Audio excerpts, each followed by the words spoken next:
Saulo, respirando todavía amenazas y muerte contra los discípulos del Señor, fue al sumo sacerdote y le pidió cartas para las sinagogas de Damasco, para que si encontraba algunos que pertenecieran al camino, tanto hombres como mujeres, los pudiera llevar atados a Jerusalén. Mientras viajaba, al acercarse a Damasco, de repente resplandeció a su alrededor una luz del cielo. Al caer a tierra, Saulo oyó una voz que le decía: Saulo, Saulo, ¿por qué me persigues? ¿Quién eres, Señor?, preguntó Saulo. El Señor respondió: yo soy Jesús, a quien tú persigues. Levántate, entra en la ciudad y se te dirá lo que debes hacer. He titulado mi mensaje Cuando Dios irrumpe en nuestro camino. Esta es la segunda parte de esta serie. De perseguidor, a predicador fugitivo. Nosotros vivimos en un mundo que necesita escuchar de Jesús. Sin embargo, aunque a veces anunciamos de una manera diligente, muchos dudan de nosotros y muchos dudan de nuestro mensaje. Algunas veces a causa de lo que nosotros fuimos. Otras veces dudan de nosotros y de nuestro mensaje a causa de los errores de nuestro pasado. Pero a veces dudan o rechazan nuestro mensaje simplemente porque no desean creer en él. En ese escenario de sospecha y de rechazo, el Señor nos recuerda una verdad poderosa, y es que la predicación valiente edifica y fortalece a la iglesia en el Espíritu Santo. Ahora, este pasaje que vamos a ver hoy nos muestra a Saulo de Tarso, el perseguidor, ahora convertido en un predicador fugitivo. Y a través de esa experiencia, mi deseo hoy es que veamos tres realidades. Lo primero es que debemos testificar aún cuando otros duden, versos 20 al 25. En segundo lugar, versos 26 al 30, debemos testificar junto a otros discípulos. Y en tercer lugar, la iglesia será edificada y florecerá como Cristo lo prometió, verso 31. Así que lo primero que quiero afirmar es que, o lo primero que quiero decir es que testifiquemos aún cuando otros duden, versos 20 al 25. Dice: enseguida se puso a predicar de Jesús en las sinagogas diciendo: Él es el Hijo de Dios. Y todos los que lo escuchaban estaban asombrados y decían: ¿no es este el que en Jerusalén destruía a los que invocaban este nombre? Y el que había venido aquí con ese propósito para llevarlos atados ante los principales sacerdotes. Pero Saulo seguía fortaleciéndose y confundiendo a los judíos que habitaban en Damasco, demostrando que este Jesús es el Cristo. Después de muchos días, los judíos tramaron deshacerse de él, pero su plan llegó al conocimiento de Saulo y aún vigilaban las puertas día y noche con el intento de matarlo. Pero sus discípulos lo tomaron de noche y lo sacaron por una abertura en la muralla, bajándolo en una canasta. ¿Qué hacer cuando a causa de nuestra vida pasada la gente no cree en nuestro testimonio? Saulo está viviendo en carne propia las consecuencias en un sentido de su vida pasada. Luego de su conversión, entonces, recordemos, Saulo había ido a Damasco con un propósito claro, que era perseguir a la iglesia, atarlos y llevados a Jerusalén para que estuvieran en la cárcel y algunos tal vez para que fueran asesinados. Pero en medio de eso algo sucede.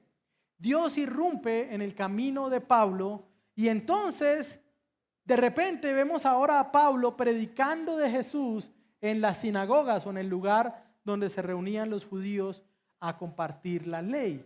Ahora, ¿cuál fue el mensaje de Pablo? ¿Y por qué pasamos ahora a ver este hombre que está siendo perseguido y que incluso algunas personas están dedicando su vida para buscar matarlo? ¿Cuál era este mensaje? El verso 20 nos da la primera parte de su mensaje, y es que él predicó que Jesús es el Hijo de Dios. Dice: enseguida se puso a predicar de Jesús en las sinagogas diciendo: Él es el Hijo de Dios. Ahora, mis hermanos, y ustedes que me están escuchando hoy, esta afirmación acerca de Jesús no fue una afirmación diferente a la que Jesús mismo dijo acerca de él y a la que sus discípulos como Pedro afirmaron. Cuando el Señor le pregunta a Pedro: ¿quiénes dicen ustedes que soy yo? Lo que leímos al principio en Mateo 16. La respuesta de Pedro es: tú eres el Cristo, el Hijo del Dios viviente. Ahora, esa fue la primera cosa que afirmó Saulo, y es que Jesús es el Hijo de Dios. Ahora, ¿por qué esto es importante? Porque esto apunta a la esencia de Jesús, a la naturaleza de Jesús, y es que Él es Dios. Es decir, debido a que Jesús es el Hijo de Dios, entonces Jesús es Dios. Y habla también del tipo de relación eterna que Jesús tiene con su Padre, es decir, una relación dentro de la Trinidad de Padre e Hijo. Esta afirmación, Jesús es el Hijo de Dios, es el corazón de la fe cristiana. Si alguien no afirma esto, si alguien no afirma que Jesús es Dios, es el Hijo de Dios, no puede considerarse cristiano. Esto es lo que pone un abismo entre nosotros y las sectas que mal se llaman cristianas, como los Testigos de Jehová y muchos otros. Nuestra salvación, es importante afirmar que Jesús es el Hijo de Dios, porque nuestra salvación está basada en esta verdad, porque muestra el valor de Jesús y la eficacia de su muerte para salvar a su pueblo. Ahora, si Jesús hubiera sido meramente un maestro moral, una buena persona, si Jesús hubiera sido un profeta, meramente un profeta, Él entonces no hubiera podido salvar a nadie. Es decir, su sacrificio no hubiera podido ser efectivo, porque para pagar por el pecado de los hombres y del pueblo de Dios, un ser humano no podía pagarlo, por cuanto todos habían pecado. Es decir, un mero hombre, no podía recibir el castigo que todos los hombres merecen por su pecado. Ahora, ¿cómo sabemos que Jesús es Dios mismo? ¿Cómo sabemos que Él no fue un mero hombre? A causa de su resurrección. Es decir, la muerte de Jesús confirma que Él recibió el castigo por nuestros pecados, pero es su resurrección 3 días después y la tumba vacía la que dice, Él verdaderamente es Dios. Él es el Hijo de Dios. Pero la segunda parte del mensaje de Saulo es que él predicó que Jesús es el Cristo. Versículo 22 dice, pero Saulo seguía fortaleciéndose y confundiendo a los judíos que habitaban en Damasco, demostrando que este Jesús, es decir, del que hablaba Saulo, es el Cristo. Ahora es importante también entender este anuncio. Él anunció que Jesús es el Cristo, es decir, esto quiere decir que Jesús es el Mesías que había sido escogido por Dios, no solo para salvar a un pueblo, sino para ser su rey, es decir, para gobernar a ese pueblo. Ahora yo quiero que entienda un poco esto, y es que el mensaje de Saulo era revolucionario, pero también era un mensaje ofensivo para los judíos. Ahora, ese era el mensaje que él estaba predicando, ¿dónde? En las sinagogas. A hombres que él sabía que como él lo había hecho antes, iban a rechazar este mensaje, pero él estaba predicando este mensaje, afirmando a Jesús como el Mesías, no como algo que ofende al Antiguo Testamento de la ley de Moisés, sino realmente afirmar que Jesús es el Mesías, es el Cristo, es afirmar que el clímax, es decir, el punto más alto del Antiguo Testamento, el cumplimiento de las promesas del Antiguo Testamento se encuentran en la persona de Jesús. Afirmar que Él es el Cristo también era afirmar que Él era el ungido de Dios, ¿no? Es decir, esta palabra Cristo significa rey, Mesías, pero también apunta a la realidad de que Él fue el ungido, lo cual le recordaba a estos hombres. Tal vez usted dice, bueno, para mí ungido no significa nada, o ungido tal vez significa un montón de cosas que son falsas, pero lo que significa ser ungido por Dios era esta ceremonia que se hacía cuando se establecía un rey o cuando se establecía un sumo sacerdote. Lo que hacía el profeta era derramar aceite sobre el que iba a ser el rey o sobre el que iba a ser el sumo sacerdote, y ese aceite era una imagen visible de algo invisible, y era que el Espíritu de Dios descendía sobre esa persona para darle el poder para ser tanto rey, los que eran reyes, o sacerdote, sumo sacerdote, los que eran sumos sacerdotes. El asunto es que si Jesús es tanto Cristo, es decir, Mesías, es decir, rey, como ungido, es decir, Él también viene a ser el sumo sacerdote, el que nos representa delante de Dios. No solo es el que nos gobierna y nos libra, sino el que nos representa delante de Dios. Eso fue. ¿Usted quiere entender el mensaje de Saulo en esta porción? Esos son los 2 puntos de su mensaje. Eso fue lo que él predicó. Y esto es lo que él aprendió como respuesta a su pregunta. Recordemos en su conversión. Esta luz incandescente, más poderosa que el sol mismo, le habló y le dice: Pablo, ¿por qué me persigues? Y la respuesta de Pablo fue: ¿quién eres tú, Señor? ¿Quién eres? Él reconoce que el que le habla es Dios y le dice: ¿quién eres tú, Señor? Bueno, la respuesta es esta: Él es tanto el Hijo de Dios como el Señor, el Mesías, el Cristo. Ahora, nuestras vidas, si usted está acá y usted ha creído en Jesús como el Cristo y como el Hijo de Dios, deben ser un reflejo de que eso es verdad. Es decir, nosotros tenemos que vivir como si esto fuera algo que nosotros creemos con todo nuestro corazón. Ahora, hay personas en este mundo que no creen eso y por eso viven como viven. Y por eso el mundo en el que estamos está como está. Pero nosotros, si usted ha creído en Jesús, nosotros debemos vivir con la convicción de que esto es cierto. ¿Qué respondes tú acerca de quién es Jesús? ¿Qué respondes tú? Ahora, es maravilloso pensar en esto. Y es que si usted hubiera tenido la experiencia de conversión que Saulo tuvo, tal vez lo primero que usted quisiera contar sería eso. Empezar a hablar del testimonio, ¿no? Nosotros venimos algunos de contextos donde lo más importante para hablar de Jesús es lo que usted sintió. Pablo tenía cómo hablar de eso, pero Pablo, ¿qué hizo? Anunció el mensaje de Jesús. Su predicación no estuvo centrada en su experiencia personal en el camino a Damasco, sino en demostrar a partir del Antiguo Testamento y las Escrituras que Jesús es el Cristo. ¿Cuál fue el resultado? Se nos dice que él confundía a los judíos. ¿Por qué? Porque el mensaje y porque la demostración de Pablo eran poderosas. Es decir, a la luz del Antiguo Testamento, los que lo escuchaban no podían poner en duda su mensaje. Ahora, debemos afirmar, al igual que Saulo, ambas cosas. Debemos afirmar que Jesús es el Hijo de Dios. Debemos afirmar que Jesús es nuestro Rey. No es posible afirmar una cosa y no la otra. No es posible tratar de vivir como si Jesús es el Hijo de Dios, pero al mismo tiempo tener un rey diferente a Él. No es posible vivir como si Jesús no fuera nuestro Rey, pero decir que creemos que es Dios. ¿Cómo vivimos a la luz de eso? Yo quiero preguntarle, ¿es Jesús su Rey? ¿Es realmente Él el que gobierna su vida? ¿Es realmente Él el que determina de alguna forma sus pasos? ¿Qué piensas tú sobre Jesús? Hoy muchas personas responden diferentes cosas. Algunos dicen, bueno, Él es parecido a Krishna, pero como un poquito mejor. Otros dicen, no, Él es como Gautama, ¿no? Como Buda. Otros dicen, no, Jesús tal vez fue como Gandhi, un buen maestro de paz, ¿no? Y otros dicen muchas cosas, que Él es como Mahoma, como Alá. Pero la Biblia enseña que Jesús es Dios. Es decir, es mucho más, es totalmente diferente a tratar de definirlo a la luz de otros personajes. Él es aquel por el cual todo es creado, dice Colosenses.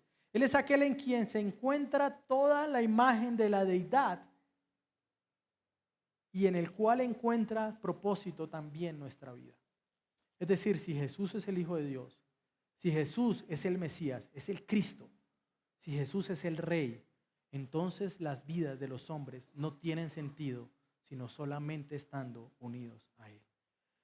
Mis hermanos, este mensaje es cierto. Y si es así, no debemos ni podemos vivir sin anunciarlo. Pero también tenemos que entender que ese anuncio traerá consecuencias. Los versos 23 al 25 nos dicen que los judíos tramaban ¿qué? Deshacerse de Pablo. Es decir, literalmente querían matar a Pablo. Ellos querían darle algo a Saulo y no era consejos. Ellos querían realmente matarlo. Querían eliminarlo.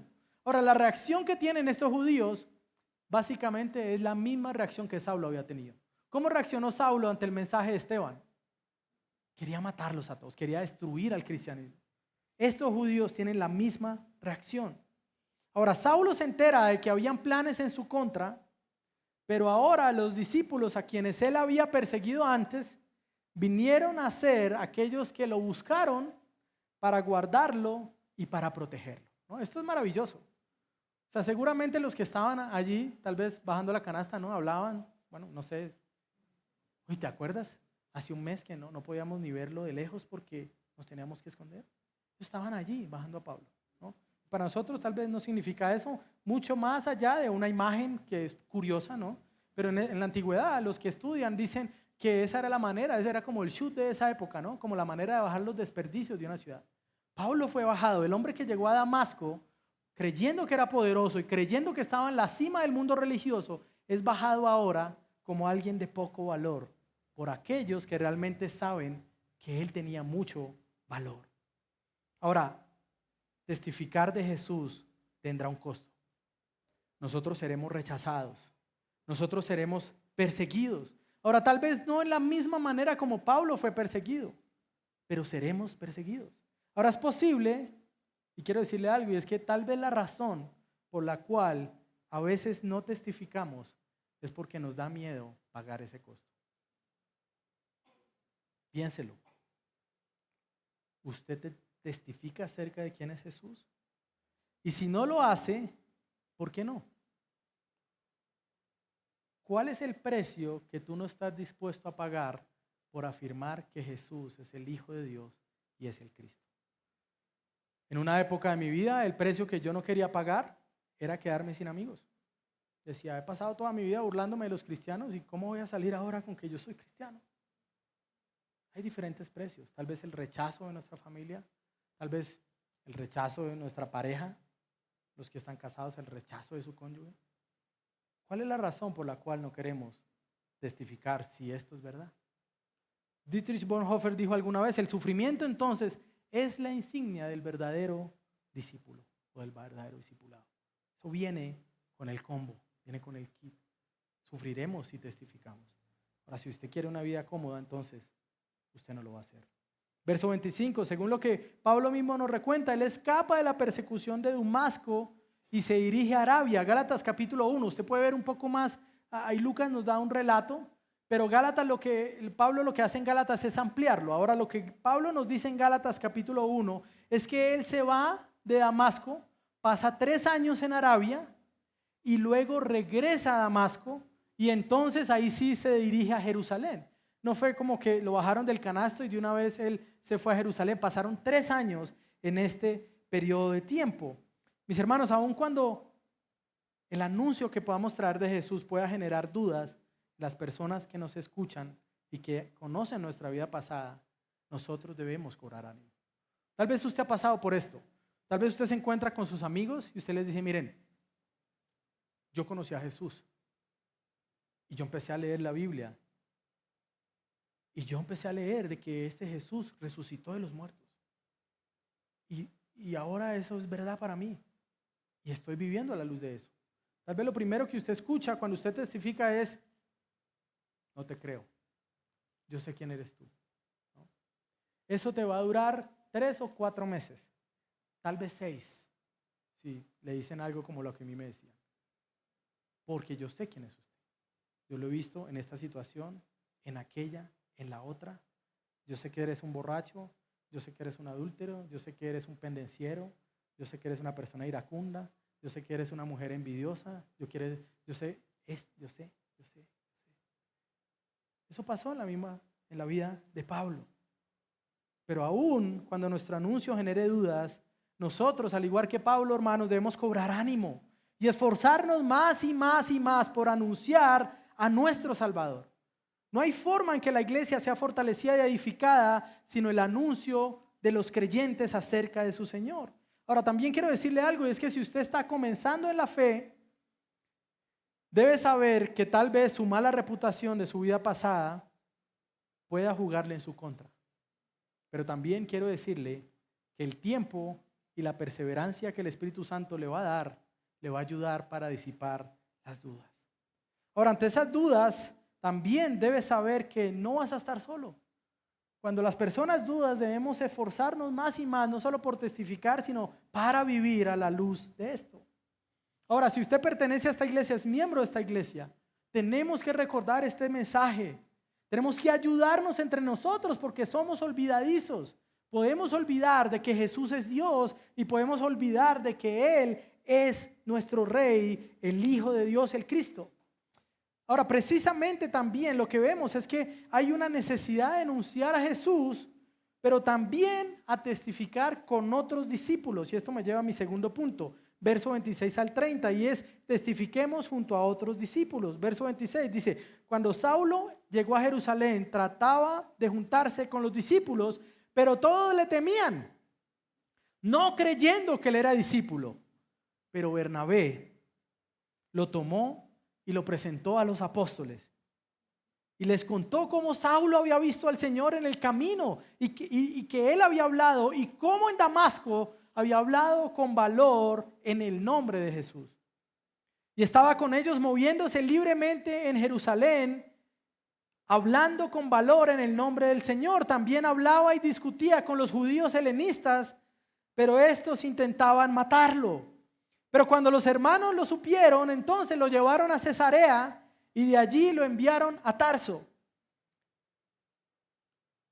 3 años después entonces de estar en Arabia, Saulo regresa a Damasco y se encamina a Jerusalén. ¿Cuál era su propósito? Él pudo haber comenzado su ministerio allí en Damasco y haber buscado crecer, pero su propósito era ser conocido por otros discípulos, pero también era ser aceptado por otros discípulos, es decir, juntarse con ellos. Pero ahí entonces viene el segundo problema. El primer problema es que los que lo escuchaban no querían creerle. Pero el segundo problema entonces es que los discípulos dudan también de él. No sé si usted ha estado en esa situación. Los cristianos no creen que usted es cristiano, pero los mundanos a los que usted le habla de Jesús tampoco le creen que usted es cristiano. Usted está ahí, batallando entre dos aguas. Eso fue lo que vivió Pablo. Ahora, para Saulo era importante ser recibido en Jerusalén y poder estar junto a los discípulos. Saulo no contemplaba la posibilidad de servir al Señor aislado de los creyentes. Ahora, el ejemplo de Saulo nos recuerda que es imposible divorciar el servicio a Dios de la iglesia de Dios. Esto es importante recalcarlo, porque en este tiempo en el que vivimos, muchas personas creen que podemos servir a Dios, aún ser misioneros, ser pastores, ser separados de la iglesia de Cristo. Estos días recibí la llamada de alguien que conozco hace mucho tiempo y me decía: mira, he tenido un profundo deseo de ser pastor. Un profundo deseo. Yo he venido predicándole por años a esta persona. Y sé que aún no es creyente. Yo le digo: bueno, ok. Lo primero es que tú tienes que comenzar a asistir a una iglesia. Y él me decía: pero ¿qué puedo hacer? O sea, voy a un seminario, me dan un título y puedo empezar ya a la iglesia. No. Lo primero que debes hacer es amar al pueblo de Dios. Es ser parte del pueblo de Dios, es servir con el pueblo de Dios. Ahora, en medio de ese ambiente de temor y desconfianza en Jerusalén, aparece ¿quién? Bernabé. Recordemos, Hechos capítulo 4, ¿no? Bernabé había vendido sus propiedades, las había traído a los pies de los discípulos, el que era llamado Bernabé, o hijo de consolación, hijo de ánimo. Aparece Bernabé, ¿no? Ahora, Pablo no cree en los que lo escuchan a causa de su pasado de asesino y de perseguidor de cristianos. Y ahora usted se lo va a presentar a los apóstoles, a Pedro. Y que si él se estaba haciendo el cristiano, esta era la oportunidad para realmente atacar y herir al cristianismo. Pero gracias a Bernabé, que testifica de la conversión de Saulo y de su predicación, este enemigo vino a ser ahora recibido, y vamos a ver también en un momento, protegido también por la comunidad de discípulos de Jerusalén. John Stott lo resume así, dice: la historia de la conversión de Saulo en Hechos 9 comienza con él saliendo de Jerusalén con un mandato oficial del sumo sacerdote para arrestar a los cristianos fugitivos, y termina con él mismo saliendo de Jerusalén como un cristiano fugitivo. Ahora, Saulo nos dice en Gálatas también que él pasó 15 días, en ese momento no estaba el resto de apóstoles, el único que estaba era Pedro y Santiago, el hermano del Señor. Y él dice: pasé con ellos 15 días. ¿Qué pasó en esos 15 días? Bueno, no sabemos. Pero lo que sí podemos saber es que se estrechó una relación entre los apóstoles y este nuevo apóstol. Ahora, quiero afirmar, mis amados, que hoy tampoco podemos servir al Señor solos. Los pastores deben caminar junto con otros pastores. Las iglesias deben caminar con otras iglesias. Los creyentes debemos caminar con otros creyentes. El cristianismo que se vive en aislamiento no es bíblico. Ahora, yo quiero decirle eso porque quiero preguntarle con quién usted camina en su fe. ¿Con quién usted camina? ¿Quiénes son las personas que están caminando con usted que usted puede decir, uy, este hermano me anima? Cuando me he sentido mal me recuerda la escritura y a veces me manda a la mañana versículos. Y yo le doy las gracias a Dios por eso. La otra pregunta es si nos gozamos de ser una iglesia que camina en comunión con otras iglesias. Y si nos gozamos de que nuestros pastores abracen la misma convicción de Saulo. Ni el pastor Daniel ni yo, ni los que vengan, somos hombres aislados, ermitaños, que no hablamos con nadie. No, yo no quiero tener amigos pastores porque es que... No. Somos hombres que tenemos esta convicción de que el ministerio debe hacerse caminando con otros. Ahora, Saulo no solo buscaría relacionarse con otros siervos, sino que a lo largo de su ministerio eso vendría a ser muy importante para él. Es importante caminar con otros creyentes. Y es importante también la labor de estos hombres, Ananías y Bernabé, que estuvieron dispuestos a poner su vida. Ananías para traer a Pablo y ayudarlo a caminar en la fe, pero Bernabé dispuesto también a arriesgar su propia vida para presentarlo ante los otros discípulos. La historia de la iglesia no sería la misma sin estos hombres sencillos. Seamos entonces como esos hombres sencillos. Pidámosle al Señor ser como Bernabé.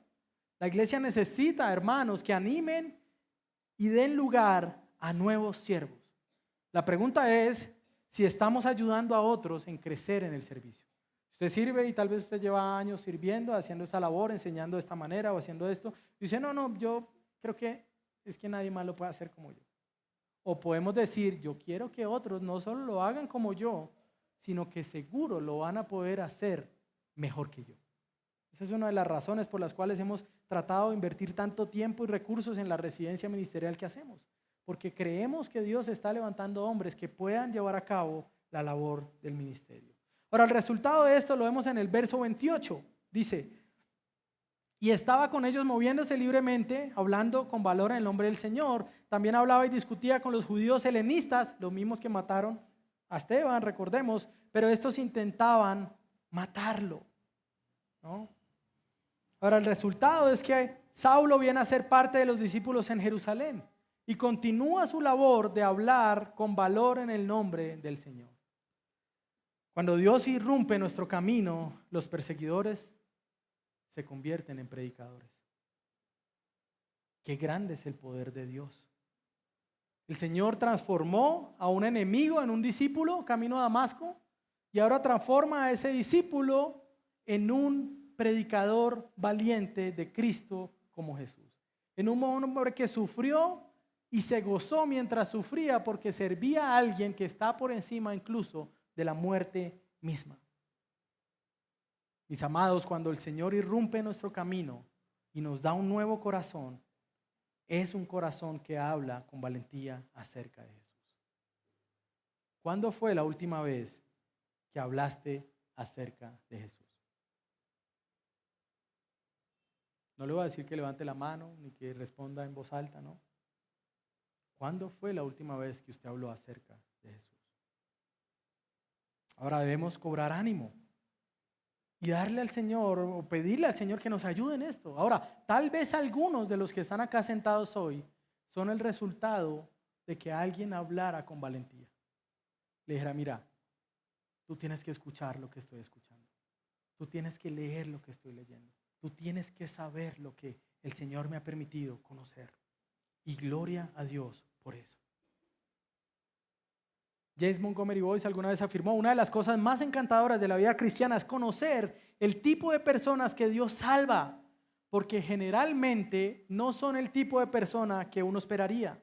Es imposible adivinar qué va a hacer Dios, porque Dios no tiene que hacer lo que esperamos y generalmente no lo va a hacer. A veces queremos que Dios esté a nuestro servicio, ¿no? Señor, hazlo así o hazlo así, pero no hay más opción. Pero Dios lo hace como Él quiere, porque Él es Dios, usted no es Dios, ¿no? Eso es una verdad para abrazar hoy, ¿no? Nos demos cuenta que Él hace como quiere. La predicación valiente de Saulo estaba fortaleciendo a la iglesia mientras él discutía con judíos helenistas que trataban de matarlo. Pero también nos dice el verso 30, dice, pero cuando los hermanos lo supieron, lo llevaron a Cesarea y de allí lo enviaron a Tarso. Ahora nuevamente, 2 veces en esta sección. Primero lo bajan por el canasto, pero ahora los discípulos en Jerusalén dicen, quiere matar a Saulo. Pero nosotros no podemos permitirlo, porque este hombre está siendo usado por el Señor. Y entonces lo que hacen ahora es encaminarlo a Cesarea para que luego vuelva a su ciudad, a Tarso, y entonces Pablo comience su labor allá. Ahora pensemos en esto, 2 veces discípulos que habían sido perseguidos por él ahora manifiestan amor por él. Aquel que buscaba hacerles daño ahora es amado y es protegido. Miren, nosotros no protegemos lo que no amamos. No protegemos aquello que no creemos que tenga valor. Dios irrumpió el camino de Saulo y la vida de Saulo nunca volvió a ser igual. El que quería apresar a los fugitivos ahora vino a ser un fugitivo. Él fue a Damasco porque habían cristianos fugitivos de Jerusalén. Y ahora él mismo se convierte en un cristiano fugitivo. Pero el asunto acá, efectivamente Pablo será muerto por el Imperio Romano décadas después. Pero el asunto es que mientras el Señor no hubiera cumplido el propósito con Saulo, él no podía morir. Alguna vez un misionero, no sé si fue John Peyton o alguno de hace 2 siglos, decía, miren, mientras el Señor me quiera usar, yo soy inmortal. Yo puedo ir donde sea, así sea peligroso. Si el Señor tiene algo que hacer conmigo aún, nadie podrá tomar mi vida, porque mi vida está en manos del que me está usando. ¿Ha pensado usted eso alguna vez? Pero si usted no está siendo usado por el Señor para lo que el Señor quiere, entonces sí tenga temor. Ahora, esto debería animarnos en relación con ayudarnos mutuamente, cuidarnos entre nosotros y sobre todo en los que servimos en el ministerio y los que desean servir en el ministerio, saber que habrá un precio alto por pagar, pero también que el Señor guardará los suyos mientras su propósito sigue siendo cumplido. Mis amados, la iglesia debe reconocer que la predicación valiente es la que edifica y lleva a la iglesia a la madurez. Debemos dar gracias a Dios por los dones que pone en medio de nosotros, que llevan a cabo esta labor y que nos ayudan a todos a crecer en nuestro amor por el Señor. Y mientras yo estoy predicando, seguro el pastor Daniel ya está compartiendo con los hermanos después de predicar, seguro David ya está reunido con los hermanos que quieren convertirse en iglesia, compartiendo. Es la predicación fiel del Evangelio la que fortalece y edifica a la iglesia, y nosotros debemos darle gracias a Dios cuando levanta hombres que quieren ser fieles en esto. ¿Cómo ves la labor de tus pastores en medio de nosotros? ¿Agradeces? La predicación valiente edifica a los creyentes en el contexto de la iglesia local. Aquellos que proclaman a Cristo, que desean servirle, deben mostrar el deseo también de hacerlo junto a otros discípulos. Ahora Saulo, sabiendo que parecería imposible que pasara, buscó acercarse a estos discípulos en la iglesia de Jerusalén, entre ellos apóstoles, y por la obra y la fidelidad de Bernabé, él fue recibido. Y desde allí su ministerio comienza a establecerse, y es allí donde vemos que la iglesia entonces se fortalece por la predicación y por el anuncio de que Jesús es el Hijo de Dios. Pero esa predicación también llevará al avance y al crecimiento de la iglesia. Esto me lleva a mi último punto, verso 31.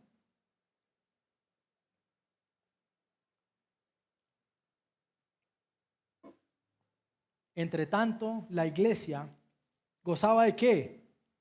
De paz por toda Judea, Galilea y Samaria, y era edificada y andando en el temor del Señor, en la fortaleza del Espíritu Santo, seguía ¿qué? Creciendo, ¿no? El resultado de lo que estaba pasando fue que la iglesia creció y floreció.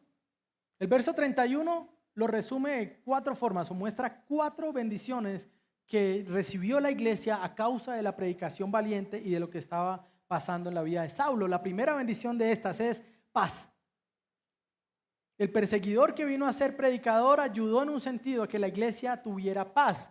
Ahora, lo primero que se nos viene a la mente es que la iglesia tuvo paz porque ya el perseguidor no perseguía.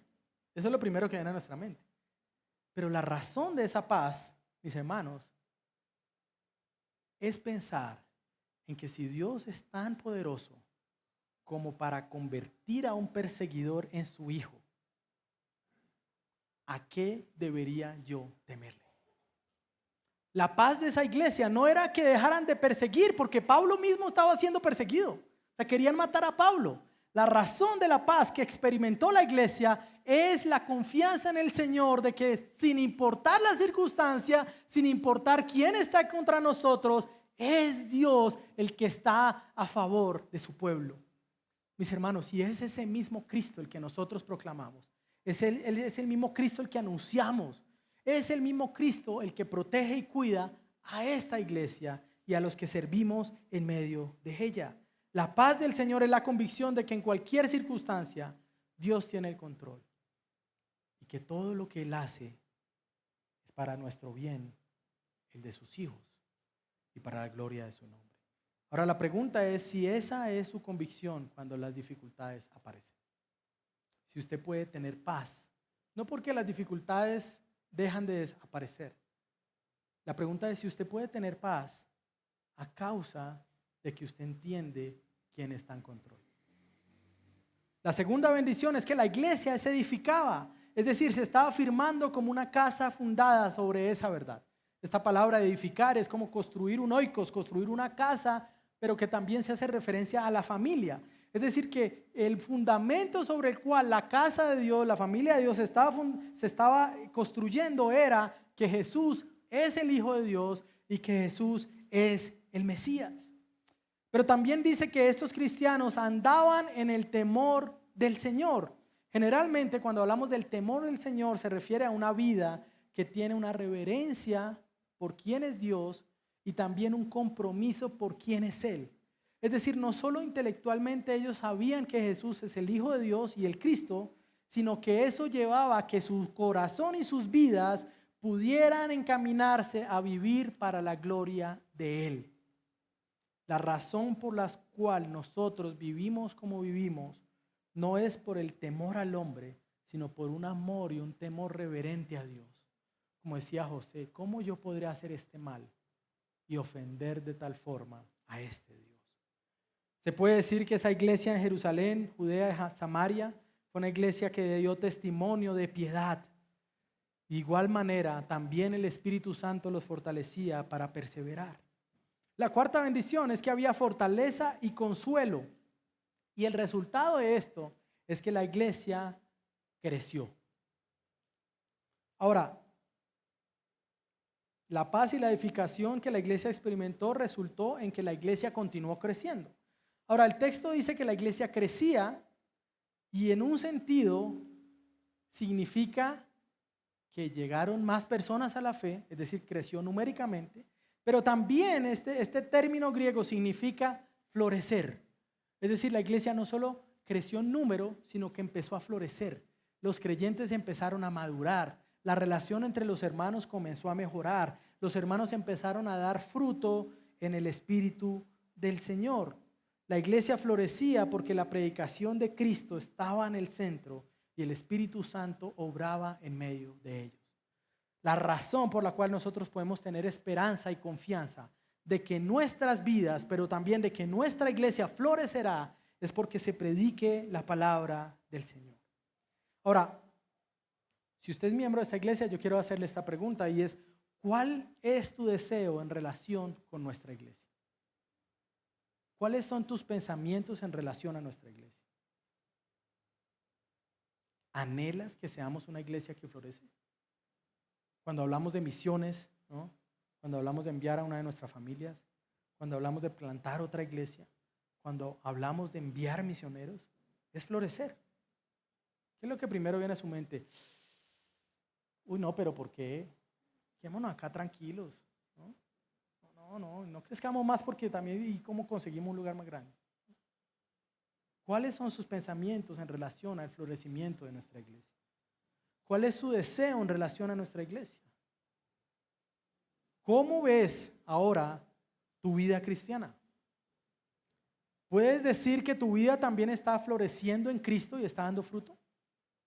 Si tú tú miras hacia atrás y te miras cuando llegaste a la fe, Puedes decir hoy, 6 meses, 1 año, 2 años, 10 años, 20 años después, que tu vida está floreciendo. Yo sé que hay momentos donde parece que la vida de los creyentes no florece. Yo sé que hay momentos difíciles donde cuesta ver que estamos floreciendo. Pero lo que la Biblia enseña es que a causa de su palabra, en el contexto de la iglesia y por el poder del Espíritu, nosotros podemos tener no solo la esperanza, sino la convicción de que nuestras vidas van a florecer. Y eso no depende de ninguna circunstancia, sino depende del Señor. Nuestro deseo, amados hermanos, es que nosotros tengamos vidas que florezcamos. Toda predicación, todo consejo, todo ánimo, toda llamada, toda exhortación que hagamos los pastores de esta iglesia es con el anhelo y el deseo de que usted florezca en Cristo. No es por nada más. Ahora el asunto es que para florecer a veces hay que remover la tierra del rado, hay que cortar cosas, ¿no? Pero el Señor está obrando en esto. Ahora, ¿cómo luce? Como vidas que manifiestan amar a Dios, como vidas que manifiestan ayudar a otros, servir a otros, como vidas comprometidas en luchar en contra del pecado. Mis hermanos, debemos rogar a Dios que nos haga florecer en nuestra fe y que la iglesia de igual manera pueda florecer. No sé si usted ha pasado alguna vez, yo antes vivía acá, bueno, donde estaba nuestra iglesia anterior, nuestra sede anterior, y habían jardines muy bonitos por ahí. La gente tenía tiempo, tenía la tierra, el recurso, y tenía también otros recursos, y tenían jardines muy bonitos. Pero en ocasiones había una serie de flores de diferentes tipos, y de repente uno veía que había algunas que estaban como más apagadas, ¿no? Sin embargo, seguían plantadas. A pesar de parecer externamente como que no estaban avanzando, seguían ahí. Y el dueño no las quitaba. Y uno decía, pero ahí ponga otra cosa ahí, ¿no? Y ellos sabían lo que estaban haciendo. 1, 2 semanas, 3 semanas, 1 mes, 2 meses después, estas flores volvían a florecer. Tal vez hoy es día para que recordemos que Dios quiere que nuestras vidas avancen en Él. Que Dios no quiere que quedemos en el mismo punto. Yo sé que cuando llevamos años y años en la vida de fe, parece que todo se vuelve rutinario. Hacemos lo que hacemos porque es lo que toca, hacemos lo que hacemos porque es que es mi labor en la iglesia, y perdemos el sentido de asombro y el sentido de agradecimiento por servir a Dios. Hermanos, si Cristo no nos hubiera rescatado de nuestra vana manera de vivir, no seríamos parte de una iglesia y no tendríamos la bendición de servirle a Él. Es un milagro maravilloso que podamos honrarlo a Él. Pidamos ser ese tipo de iglesia. Por otro lado, es necesario decir que es imposible que las vidas de los hombres crezcan o sean edificadas separadas de Dios. Tal vez usted está acá y usted dice, pero ¿de qué me están hablando? Si yo estoy en el punto más alto de mi vida. Estoy teniendo éxito, todavía soy joven. Bueno, me miro al espejo y creo que soy, ¿no? No necesito a Dios para eso. Bueno, usted está equivocado. Porque aunque externamente el mundo le pueda decir a usted que su vida está floreciendo, si usted está separado de Él, solamente puede haber muerte y dolor. Pero hoy es un día también para que usted escuche qué es vivir de verdad. Usted tiene que venir a Jesús. El único fruto eterno que puede darse en la vida de los hombres es el fruto que se da cuando nosotros estamos unidos a Él. Ahora, el mensaje como hijo de Dios y como Cristo debe ser creído para que entonces las vidas puedan crecer y florecer al ser transformadas en la imagen de ese Salvador.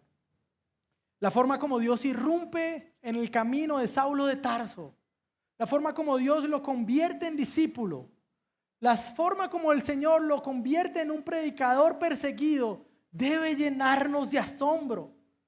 Debe recordarnos también, hermanos, cuando yo leo esto, nos recuerda la forma en que el Señor, por su gracia, también irrumpió en nuestras vidas. Ahora, seguramente, si yo le pregunto si hace unos años usted soñaba con ser cristiano, yo estoy seguro que la respuesta va a ser no, no, no. Así que no fue por su buena idea, No fue porque usted fue más inteligente. Fue porque el Señor irrumpió su camino. Y yo tengo que darle gracias al Señor. Yo creo que todos debemos darle gracias al Señor por irrumpir a nuestro camino. Él irrumpió nuestro camino. Nosotros no queríamos ir hacia Él. Queríamos escapar de Él. El enemigo se convierte en discípulo. El perseguidor en predicador. El fugitivo en instrumento. Ahora, el resultado de eso son iglesias que viven piadosamente. Iglesias que viven fortalecidas por el Señor y viendo cómo otros son traídos a Él. La pregunta también es, bueno, ¿estás ayudando a alguien más a que sea edificado en la fe? ¿Estás ayudando a alguien más a que florezca en su fe? Tal vez tú digas, yo no tengo tiempo, pastor. Yo soy demasiado ocupado, trabajo hasta muy tarde, tengo muchas labores. No tengo tiempo para llamar a nadie, para animarlo, para regalar. No tengo tiempo para eso. Bueno, yo quiero llamarte hoy y quiero decirte que seguro tienes tiempo. Tiene una opción en su celular que le dice uso de pantallas. Esa opción le va a decir que usted sí tiene tiempo. Solo que su corazón no entiende que es necesario hacerlo. Que su corazón no está amando lo que usted debe amar. Hermanos, cuando Dios irrumpe en nuestro camino, nada vuelve a ser igual, nada.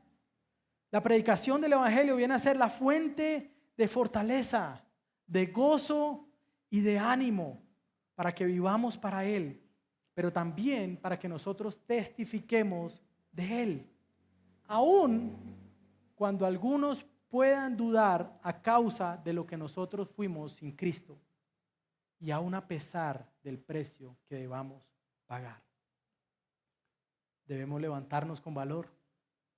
Debemos testificar junto a otros discípulos y confiar en que no solo nuestra iglesia, sino la iglesia de Cristo en todo lugar florecerá, porque Él edifica a su iglesia. Él lo prometió. Que el Señor nos ayude a recordar eso. Y que no pasemos por alto, mis hermanos, y no volvamos cotidiano lo que es milagroso. No volvamos cotidiano lo que es milagroso.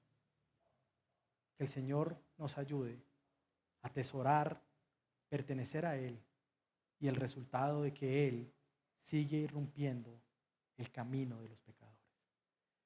Padre, gracias por tu misericordia, Señor. Gracias por tu bondad y por tu palabra, Señor. Gracias porque tú irrumpiste nuestro camino y sigues irrumpiendo el camino de muchos hoy, Señor. Gracias por la misericordia que nos extiendes de amarte y de buscarte, Señor. Oh Padre, hoy no podemos hacer otra cosa sino darte gloria, darte honra, Señor. Porque tú eres bueno, Señor. Tú eres el Dios soberano. El Dios que usa a los hombres de una manera maravillosa y gloriosa, Señor.